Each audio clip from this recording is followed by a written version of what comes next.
Gingerbread Man Christmas. Gingerbread. Adorable cookies shaped like smiling little people. You decorate them with icing. Add chocolate buttons. They're suitable for children.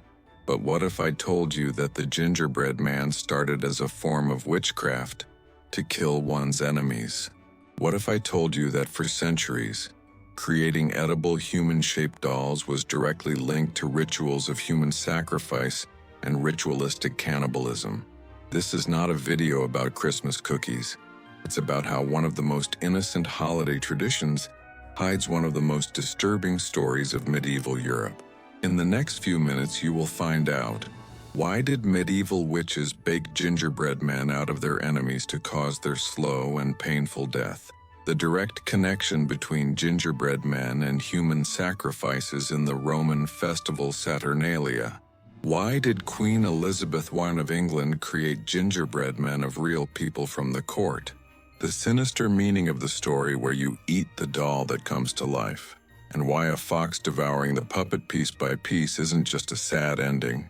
It's symbolism of ritual death. When you finish this video, you'll never look at a gingerbread man the same way again. That icing smile? It hides centuries of black magic, religious persecution, and cannibalistic symbolism. And this is the obscure story of the gingerbread man. When eating people was a ritual, before gingerbread men there were flour and honey dolls, and before that, real people were sacrificed and consumed in winter rituals. Rome's darkest festival, December. Ancient Rome, 3rd century BC. The streets were decorated, candles lit everywhere. Parties, gifts, celebrations. No, it wasn't Christmas. It was Saturnalia, the Roman winter festival dedicated to the god Saturn. For 7 days in December, the social order was reversed. Slaves were treated as masters. Masters served slaves. Rules were broken. Chaos was celebrated. And at the climax of the festival, there was a sacrifice. Originally, in the early days of Rome, this sacrifice was human. A young man, usually a criminal, prisoner of war, or chosen slave, was dressed in fine clothes, fed the finest food, and treated like a king. For a week, he was worshipped as the living embodiment of Saturn. And then, on the last day, he was killed. Its blood was spilled to ensure fertility for the coming year. Its flesh, in some rituals, was symbolically consumed. This is the origin of the concept. Consuming a human representation brings power, protection, or renewal. As Rome became civilized, a relative term, literal human sacrifices were prohibited, but the symbolism remained. Instead of killing a real person, the Romans began creating substitutes, dolls, figures, representations, made of wheat dough, mel flour. Later, exotic spices like ginger. You baked the human-shaped doll. You killed it in the fire, and you ate it. It was the same ritual energy, the same magical intention, but without the inconvenience of literal murder. And this practice spread throughout Europe as the Roman Empire expanded. Ginger, the spice of the gods. Now let's talk about the specific ingredient that changed everything. Ginger. Ginger was not native to Europe. It came from Asia, China, India, Southeast Asia, and in medieval Europe, it was absurdly expensive. More expensive than pepper, more expensive than cinnamon. At certain times, more expensive than gold, gram for gram. Why? Because he had to travel thousands of kilometers along the Silk Road, passing through dozens of intermediaries, each adding profit. So ginger was the ultimate luxury. Status, power. Kings and nobles used ginger for demonstrate wealth to medicate. It was believed to cure practically everything, preserving food and to create edible human figures for special occasions. Queen Elizabeth and her dolls, 16th century, England. Queen Elizabeth I, one of the most powerful monarchs in history, had a peculiar hobby. She would have her royal confectioners create gingerbread men that resembled specific people, members of the court, foreign ambassadors, visiting dignitaries, and then she would give them her own dolls as gifts. On the surface, it looked like a charming, personalized, luxurious gift. But think about the underlying symbolism for a second. The queen literally created an edible version of you. She possesses your image. She can devour it if she wants. It's power. It's control. It's a veiled threat disguised as courtesy. I could literally consume you if I wanted to. And it wasn't just Elizabeth. This custom spread among the European nobility. Having gingerbread men made in one's likeness was a sign of importance. But there was also a darker side. Medieval witchcraft, the doll as a weapon. Now we enter truly disturbing territory. Medieval Europe, 13th to 17th centuries. The witch hunt was in full swing. Any woman, especially old, lonely, or strange women, could be accused of witchcraft. And one of the most common accusations? Sympathetic magic using puppets. Sympathetic magic is the concept. Like affects like. If you create a representation of a person and do something with that representation, you affect the real person. Stick a pin in the doll, the person feels pain. Burn the doll, the person will develop a fever. Roast the doll slowly over a fire, the person will die of a wasting disease. And here's where ginger comes in. Gingerbread men, expensive, rare, and fragrant, were believed to be particularly potent for magic. Why? Because ginger had heat, energy, life. So creating a gingerbread man of your enemy and slowly baking it was seen as one of the most powerful forms of cursing. You were literally cooking the person alive, symbolically. Records of witchcraft trials across Europe mention accusations against women who they baked effigies with the names of enemies written inside. They placed the victim's hair or fingernails in the dough. They recited incantations while cooking. They ate pieces of the doll to consume the victim's life. This was no child's play. It was a spiritual weapon. The Dutch prohibition. The connection between gingerbread men and witchcraft became so strong that, in 17th century Holland, creating gingerbread men was temporarily banned. Authorities feared that witches used them for curses. Ordinary people practiced black magic without realizing it. The practice itself was a gateway to occultism. You could bake ginger into other shapes, stars, animals, flowers, but human forms were considered too dangerous. It's clear that bans rarely work. People continued making gingerbread men in secret. They either called them angels or saints to avoid trouble, but the stigma remained. Gingerbread men carried the energy of forbidden magic, the transition to innocence. So how did something so sinister become a cute Christmas tradition? Two things happened. One, Christianization. The church did what it always did. It co-opted pagan tradition and gave it a new meaning. Gingerbread men have become representations of saints or edible angels. Monasteries began roasting them for religious festivals. The context changed from pagan ritual to Christian celebration. 2. Marketing. As ginger became cheaper, 17th, 18th centuries, gingerbread men became more affordable. They were no longer elite luxuries. They were supermarket treats. Bakers at the Christmas markets were selling thousands. When something becomes commercial and ubiquitous, it loses its mystical power. It became a product, a commodity, a cute cookie. But the archetypal patterns remained beneath the surface. And that's where the story of the gingerbread man that comes to life comes in. Because it's not an innocent fable about a playful cookie. It symbolizes creation, rebellion, cannibalism, and death. And when you understand the archetypes, it becomes much more disturbing. The story that no one understands, an old woman without children, a doll that comes to life. a desperate escape, and a fox that devours it piece by piece. This is not a children's story. It's generational trauma encoded in a fairy tale. Traditional history. You're probably familiar with the basic version.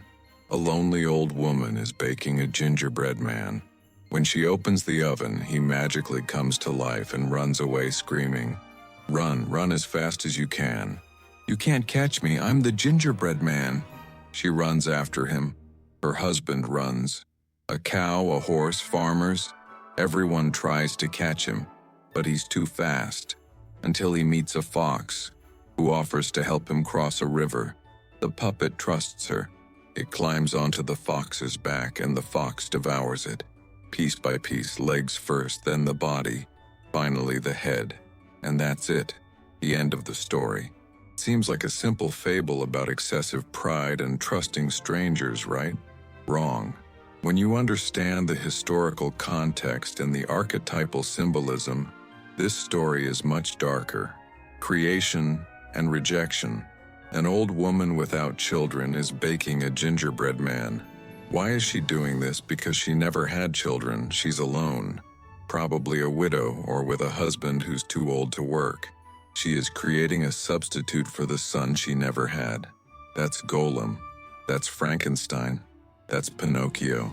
The archetype of, I'm so desperate for love, companionship, that I'm going to create life artificially.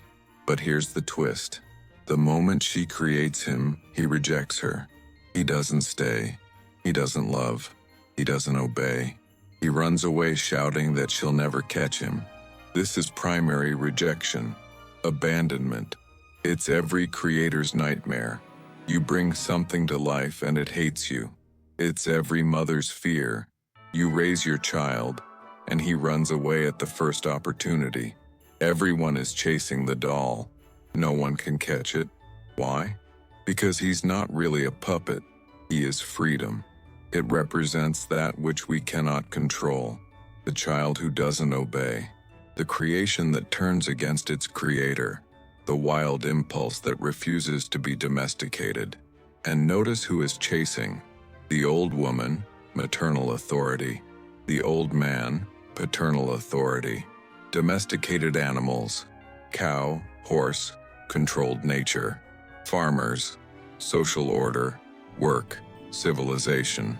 They all represent structure, rules, domestication. And the puppet, he mocks everyone. You can't catch me. It's pure rebellion. It is the archetype of the wild child who refuses to be civilized. The fox, deceit, and death. Now for the crucial part, the fox. Why a fox specifically? In European folklore, the fox represents deception, cunning, trickery, lie, dangerous sexuality, fatal seduction, inevitable death, the predator that always wins. The fox doesn't chase the puppet. She waits, patiently. She doesn't try to force him. She's seductive. Let me help you. And the puppet, so proud of having escaped them all, trusts. He finally lets his guard down, and it is devoured. Ritual cannibalism. Now for the most disturbing part. The fox eats the doll piece by piece. Not fast. Not all at once. Slowly. Climb a little higher, or you'll get wet.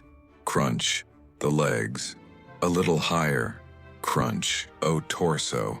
Just a little more. Crunch. The head. This is ritual death. Ritualistic consumption. This is exactly how ancient animal sacrifices were conducted. Piece by piece, conscious all the time, trusting until the very last second. And remember the context we just explored. Eating a human-shaped doll was a magical ritual. The fox isn't just eating a cookie. She is consuming life, essence, soul, the complete cycle. Let's reconstruct the complete symbolism. Artificial creation, replacing natural birth. Rejection of the creator, rebellion against authority. Escape from civilization, refusal of domestication. Encounter with death, inevitability. Ritual consumption. Return to nothingness. It's the complete cycle of life and death. Birth, rebellion, freedom, death, consumption. And now notice, who eats the puppet in the end? In the original context, with families telling this story while eating real gingerbread men, you eat, the children eat, everyone eats. The story ends with the puppet being devoured by the fox, and then you literally devour your own gingerbread man. You are the fox. You are the devourer. Why has this story survived for centuries? Because it touches on deep archetypes that medieval European societies lived by. 1. Fear of infertility. In agrarian societies, not having children was a tragedy. Childless women were seen as cursed. 2. Fear of child rebellion. Children who disobeyed were a real danger. They could bring dishonor, poverty, even death to their family. 3. Fear of strangers. The medieval world was dangerous. Trusting the wrong person, death. 4. Acceptance of death. Infant death was common. You needed stories that normalized loss. 5. Ritual participation. Eating the puppet at the end of the story was cathartic. You accepted death. You consumed the fear. The story of the gingerbread man is not innocent entertainment. It's collective therapy through cannibalistic symbolism. Why do we tell stories to children? Same answer as always. Because children need to process existential fears through symbolic storytelling. Fear of abandonment, fear of not being loved, fear of being consumed, literally and metaphorically, fear of trusting and being betrayed. Fairy tales are safe ways to experience trauma. The puppet dies, but you don't. The doll is eaten, but you are safe. And then you literally eat a gingerbread man. You externalize the fear. You confront it. You consume it. You integrate it. It's a psychological ritual disguised as a children's story. But this brings us to the final question. Why did this tradition specifically explode in Natal? Why do we associate edible human figurines with the birth of Christ? The answer has to do with death, rebirth, and Christian spiritual cannibalism. And it's stranger than you might think. Christmas, cannibalism, and the Renaissance. Christianity is a religion where you symbolically eat the body of God. So perhaps it's not so surprising that Christmas, the celebration of Christ's birth, has become the time for eating little gingerbread men. The Eucharist. Sacred cannibalism.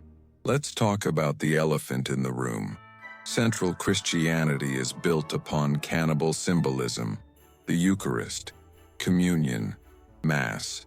Bread and wine become, literally or symbolically, depending on the denomination, the body and blood of Jesus Christ, and then you consume them. Take and eat, this is my body. Drink, this is my blood. You are ritually eating God. Now, Christian theology would say, it's spiritual, not literal. It's metaphor, not cannibalism. Okay, but psychologically, archetypally, it's the same ritual consumption pattern we see in Saturnalia sacrifices, charming magic with puppets, the story of the gingerbread man to consume, Cha to absorb power, essence, life. Here's something people forget about Christmas. Christmas celebrates the birth of Jesus. But Jesus was born specifically to die. He is the Lamb of God, the predestined sacrifice. So Christmas isn't just about birth. It's about a birth destined for a sacrificial death. And what about the heart of this sacrificial death? Ritual consumption. Jesus offers his body to be eaten by humanity for salvation. So Christmas carries at its core the archetype of creating life in order to consume it. Sound familiar? Old woman creates doll. Doll comes to life. Doll is consumed. God creates a son. The son gains human life. The son is sacrificed and consumed by humanity. It's the same archetypal structure. Why ginger specifically in Natal? Now let's look at the practical and symbolic reasons why gingerbread men have become a Christmas tradition. 1. Ginger as a winter spice. Ginger had warming properties: medicinal, metaphysical, culinary. In cold medieval Europe, ginger was associated with body heat, protection against colds, illnesses, energy. Vital. Eating ginger on the winter solstice, absorbing warmth, life during the darkness. 2. Medieval Christmas fairs. 16th and 17th centuries. Christmas markets in Germany, Holland, and England. Bakers competed in creating elaborate gingerbread houses, ginger animals, and gingerbread men. Dolls were popular because they demonstrated artistic skill. They were customizable, each one unique, and children loved to eat people. 3. Association with St. Nicholas. St. Nicholas, Proto-Santa Claus, had a feast day on December 6th. Traditions included gifts for good children, gingerbread men as a reward. Connecting ginger with a holy figure purified the tradition. It was no longer witchcraft. It was a gift from a saint. 4. Protestant Reformation. Protestants rejected many Catholic rituals, saints, relics, etc., but they needed new family traditions. Gingerbread men, secular, domestic, non-clerical, were perfect, a tradition that any family could do at home. The gingerbread house, deeper symbolism. We can't talk about ginger without mentioning gingerbread houses. The tradition began in Germany, 16th century, but exploded after the publication of Hansel and Gretel by the brothers Grimm, 1812. And here's the disturbing connection. Hansel and Gretel is literally about cannibalism. A witch builds a house out of sweets to lure and eat children. Children eat the house. The witch eats the children. Children kill and burn the witch in the oven, ironically. It's a cycle of mutual cannibalism. And what about the tradition that emerged?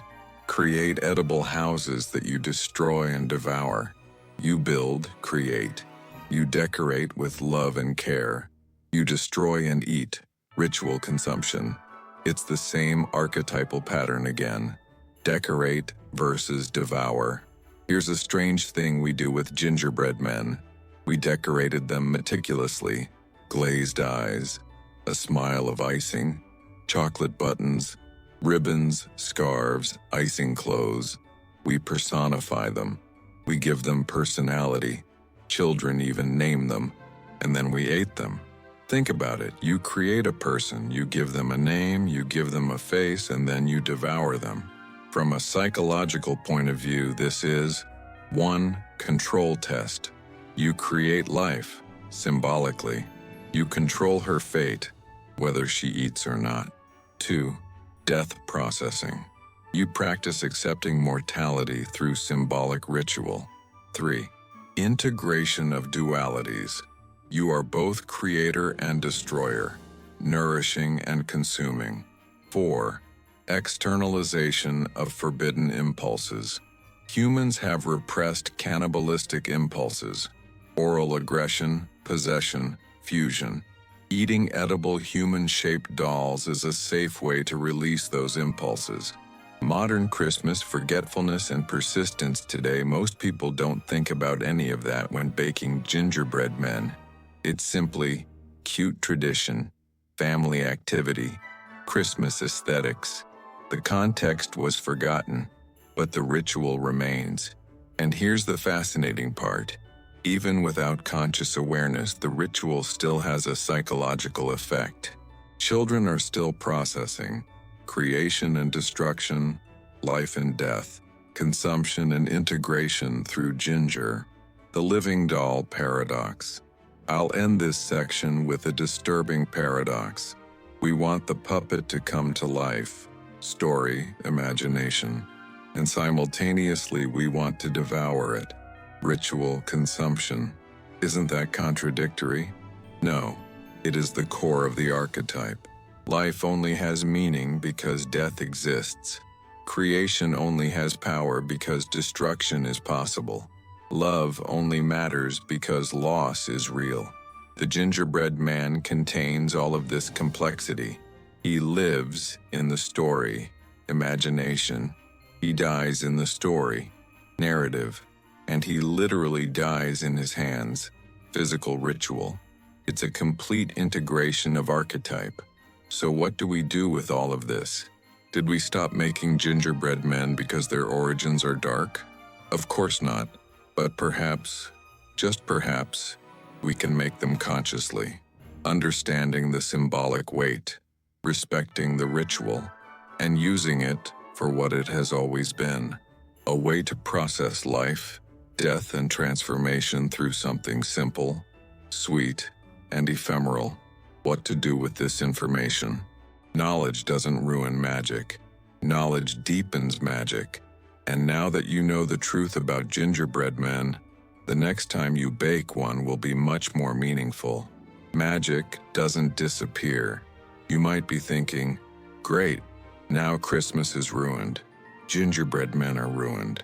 Everything is sinister and disturbing. But here's the truth. Knowing the history doesn't destroy the beauty. It adds depth.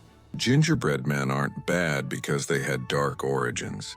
They are powerful because they carry millennia of human significance. When you bake a gingerbread man, you are connecting with ancestors who have done the same for 1,000 years, participating in an archetypal ritual of creation and transformation, processing existential fears through safe symbolism, creating memories with family using shared tradition. This is sacred, even if it started out dark. Here's my invitation. The next time you make gingerbread men, do it consciously, not just as a cute activity, but as an intentional ritual. While mixing the dough, think about creation, about shaping, about potential. While cutting out the shapes, think about how we shape our lives, how we make choices. While it bakes, think about transformation, heat, change. Soft dough becomes a firm biscuit. Potential becomes reality. While decorating, think about personality, identity, how each being is unique. Each doll is different, even when using the same mold. While eating, think about impermanence, about how everything we create eventually disappears. But the act of creating matters. Memory matters. Ritual matters. If you have children, you don't need to tell them the whole dark story, but you can teach the archetypes. We made this doll. Now it's special. And when we eat it, it's like it becomes a part of us. Everything we do eventually changes or disappears. That's why we need to enjoy it while it's here. Creating something, even knowing it won't last, is still important. These are profound lessons, and gingerbread men are a perfect way to teach them. No trauma, no fear. Sweetly, literally, gingerbread men will continue to exist. Gingerbread houses will continue to exist. The story of the gingerbread man will continue. And that's good, because traditions that survive for centuries survive for a reason. They touch upon something eternal in the human experience. It doesn't matter how many generations forget the why. The what continues to function. The archetypes remain active. Rituals continue to transform. The magic is still present. Final message. The obscure history of the gingerbread man is not about condemning tradition. It's about recognizing it for what it truly is. One of the oldest human rituals, creating symbolic life, shaping it, transforming it, and finally releasing it through consumption, preserved in sugar and spices. It's profound disguised as simple. It is sacred disguised as secular. It's a transformation disguised as a cookie. And maybe, just maybe, this makes the next bite all the more significant. If you'll never look at gingerbread men the same way again, leave a like. If you'd like me to explore other obscure Christmas traditions, Santa Claus, Christmas trees, mistletoe, Comment which one you'd like to see next. And if you think your friends need to know the truth about what they're eating this Christmas, share this video. Because knowledge is power, even when that knowledge is about cookies. See you at the next mystery. Merry Christmas, and watch out for foxes.